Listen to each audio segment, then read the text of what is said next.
The night shift had never been particularly exciting for Daniel. As a food delivery driver, his job mostly consisted of ferrying late-night snacks to college students, overworked office workers, and the occasional insomniac who craved a burger at 2 in the morning. He liked the quiet of the night, the empty streets, the way the world seemed to slow down. But tonight felt different. At 1:45 a.m., just as he was considering heading home, his phone buzzed with a new order, a single meal from a diner he didn't remember seeing before *** midnight bites, ***. The location was even stranger. It was on the outskirts of town, in a neighborhood he didn't recognize, despite having worked this job for years. He hesitated for a moment, but the payout was unusually high. Too high. Someone was willing to pay triple the normal rate for a simple food delivery. With a sigh, he accepted the order, punched the address into his GPS, and started driving. The streets grew darker as he left the familiar city behind. The houses were old, almost abandoned looking, with peeling paint and darkened windows.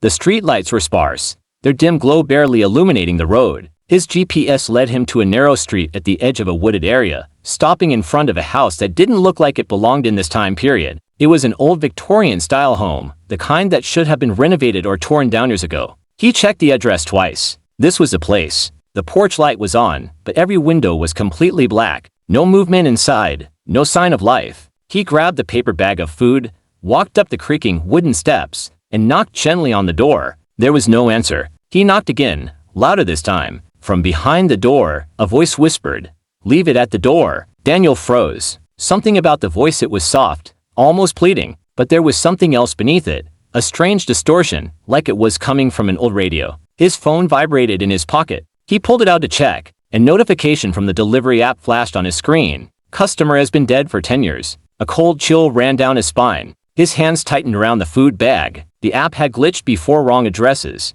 duplicate orders, that sort of thing, but never anything like this. He glanced back at his car, considering leaving, but his phone buzzed again. Another notification. Delivery completed. Tip received. The app marked the order as finished. The payout had already hit his account, but the door never opened. No one took the food. His breath hitched as a new message appeared. "Thank you for your service, Daniel." His stomach twisted. He never entered his name into the delivery system. The customers didn't see his profile. How did they know his name? Slowly, he backed away, keeping his eyes on the door. The air felt heavy, thick, like something unseen was pressing against him. He turned, nearly stumbling down the porch steps, and rushed to his car. The moment he shut the door and locked it, his phone vibrated one last time. With trembling fingers, he checked the screen. A photo. It was a picture of the house, taken from where he was sitting. His heart hammered against his ribs as he started the engine. The tires screeched against the pavement as he sped away, not daring to look in the rearview mirror. The next day,